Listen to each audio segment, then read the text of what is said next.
אז היי לכולם, אני ניקול, והיום אני עושה לכם סרטון קריפי פסטה.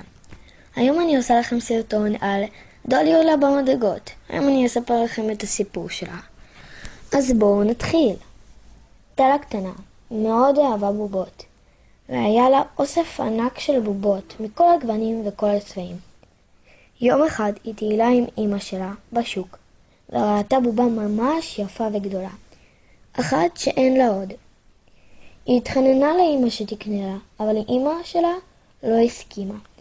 טל התחילה לבכות שהיא רוצה את הבובה, והיא לא תזוז עד שאמא תקנה לה אותה. המוכר שמע אותה, ומיד בא בריצה ונתן לה את הבובה. חינם, אין כסף. אדיר, חשבה טל. אדיר, חשבה אמא של טל.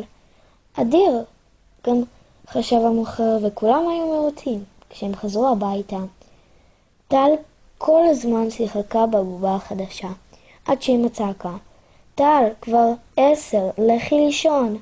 וטל עלתה לחדר שלה, והלכה לישון, כי היא ילדה טובה, ואם אמא אומרת שצריך לישון, אז צריך לישון, כי אחרת, איך תהיה ילדה טובה?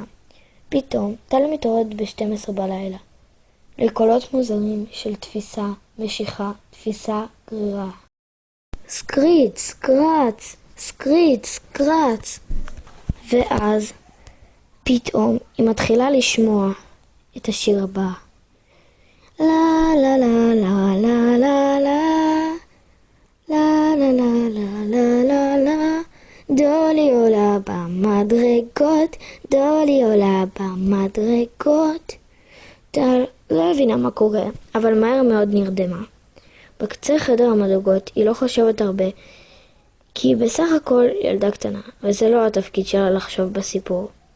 היא המשיכה לשחק עם הבובה כל היום, עד שנגמר. והלילה הגיע ועוד פעם עייפים, וצריך לישון. טל הלכה לישון, כי היא עייפה, וזה הפתרון הכי טוב למצב עייפות, אחרי קפה. ועוד פעם, ב-12 בלילה היא שומעת סקריץ קרץ, קריץ קרץ, לה לה לה לה לה. דולי עולה במדרגות, דולי עולה במדרגות, דולי עולה במדרגות. דולי פותחת את הדלת. היא מתעוררת בבוקר ורואה את הבובה בכניסה לחדרה. טל צורחת, תופסת את הבובה, מוציאה את ידה מהמקום וזורקת אותה למיטה באימה. מה קרה לה במשך היום?